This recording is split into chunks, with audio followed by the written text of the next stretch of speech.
नमस्कार मित्रों, तहे दिल से आपका इस चैनल पर स्वागत है। आज हम लोगों का विषय है समसामयिकी में ट्विटर की रिपोर्ट और केसरिया बौद्ध स्तूप, राजस्थान टाइगर कॉरिडोर। ये 3 पॉइंट्स आज हम लोग देखेंगे जो कि आपकी परीक्षा की दृष्टि से काफी महत्वपूर्ण है। आप लास्ट तक बने रहिएगा, सभी क्वेश्चंस काफी महत्वपूर्ण आपके लिए हो सकते हैं। बात करते हैं सबसे पहले ट्विटर। जैसा कि ट्विटर घमासान बहुत समय से चलता आ रहा है, गोपनीयता को लेकर के और अन्य मामलों को लेकर के। तो ट्विटर जो है हर वर्ष 2 बार रिपोर्ट अपनी जारी करता है। हाल ही में जो रिपोर्ट जारी किया है, पिछले साल जुलाई से लेकर अब दिसंबर तक का आंकड़ा इसने दिया। जुलाई से दिसंबर तक का आंकड़ा, इसके मध्य का आंकड़ा भी हाल ही में जो है ये जारी किया, जिसमें रिपोर्ट में ये पाया गया कि सरकार की ओर से खाते की सूचना के लिए ट्विटर को भारत की तरफ से सबसे ज्यादा अनुरोध प्राप्त हुआ। यानी भारत द्वारा सबसे ज्यादा अनुरोध किया गया कि आप जो है खाते की सूचना हमें दीजिए, इस खाते की सूचना दीजिए। अधिक से अधिक खातों की सूचना ली गई सबसे ज्यादा।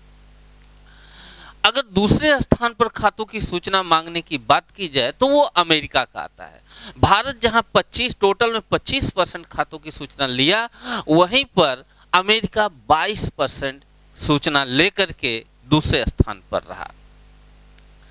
साथ ही साथ इसने रिपोर्ट में यह भी दर्शाया कि भारत ट्विटर खातों से सामग्री हटाने की कानूनी मांग के मामले में दूसरे स्थान पर, यानी कि विश्व में दूसरे स्थान पर है भारत, जो कि ट्विटर खातों से घटनाओं को या ट्विटर खातों से जो है सामग्री को हटाए जाने की मांग किया।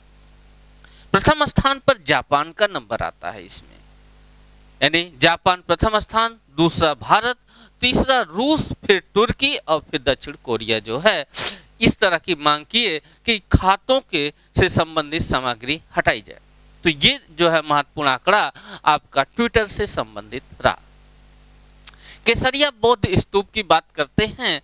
यह प्राचीन बौद्ध स्तूप विश्व में सर्वोच्च बौद्ध स्तूपों की श्रेणी में आता है। स्थानीय भाषा में बौद्ध स्तूप को देवालय के नाम से कहा जाता है। बिहार के चंपारण जिले में आपका स्थित है, नेपाल बॉर्डर से लगा हुआ। इसकी खोज 1814 में कर्नल मैकेंजी द्वारा की गई थी और चर्चा में रहने की वजह यह है कि जैसा कि आपको पता है, नेपाल से भारत की तरफ बिहार में प्रवेश करती है आपकी गंडक नदी। गंडक नदी में बाढ़ के चलते, गंडक नदी जल ग्रहण क्षेत्र में बाढ़ के चलते इस बौद्ध स्तूप के जलमग्न होने की सूचना है। यानी उस गंडक नदी बाढ़ क्षेत्र में केसरिया बौद्ध स्तूप जलमग्न हो गया है। विदित है कई स्थानों पर जो है आपके भारत और नेपाल की सीमाएं लगती हैं। भारतीय पुरातत्व सर्वेक्षण इसे राष्ट्रीय महत्व का भी घोषित कर चुका है। इस कारणों से केसरिया बौद्ध स्तूप चर्चा में रहा है। बहुत महत्वपूर्ण होगा आपके प्रश्न की नियत से। राजस्थान टाइगर कॉरिडोर, एक स्थापना कॉरिडोर की जा रही है राजस्थान सरकार द्वारा, जो राजस्थान के रामगढ़ टाइगर रिजर्व और रणथंभौर टाइगर रिजर्व, मुकुंदरा हिल टाइगर रिजर्व, तीनों को आपस में जोड़ेगा। तीनों को आपस में जोड़ने वाला कॉरिडोर राजस्थान सरकार द्वारा किया जा रहा है। तो ये इसका राजस्थान कॉरिडोर परियोजना है।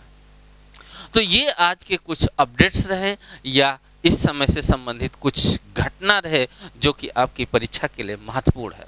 मित्रों, अगर आप पहली बार देख रहे हो, क्लास पसंद आ रही हो तो सब्सक्राइब जरूर कर लें। ये आपके करंट पर समर्पित पूरा चैनल है, इस पे आपको करंट की जानकारी मिलती रहेगी। तो हम मिलते हैं कल फिर एक नए करंट के साथ आपके साथ।